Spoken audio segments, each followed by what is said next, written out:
spike in shoplifting in New York City. The NYPD says it hasn't seen levels like this since 1995. And elsewhere around the country, organized retail crime is ramping up. CBS 2's Alice Gaynor talks to experts in law enforcement.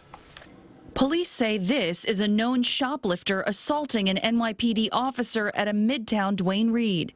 Seen a sharp uptick in shoplifts that then turn into robberies. From January 1st through September 12th, 2021, the NYPD says there were more than 26,000 complaints for shoplifting compared to the same time period in 2020, which was over 20,000. Michael LaPetri is chief of NYPD Crime Patrol Strategies. He says the pandemic helped fuel the increase. It's why many products are now locked up at your local drugstores. A lot of people were out of work, and a lot of people were, trying to make ends meet, obviously the wrong way. We do see some of it reselling on the street. Then there's organized retail crime, a growing concern around the country. Hundreds of millions of dollars right here in thefts in the state of Connecticut. Connecticut just created a task force to deal with it. So have other states like California and Illinois. So what is it? Professional thieves working as part of a criminal organization to try to obtain as much product directly from retailers as they can for resale and for profit. Ben Dugan, president of the National Coalition of Law Enforcement and Retail, says some of those recruited to steal have drug addictions and need money quickly.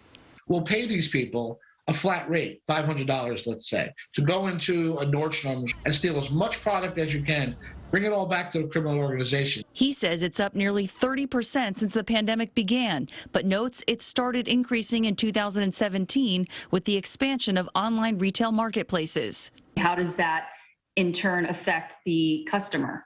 The average American family will pay $500 more in higher prices to offset some of the cost of organized retail crime. Mike Combs, director of organized retail crime investigations for Home Depot, says testing new technology. My team has grown.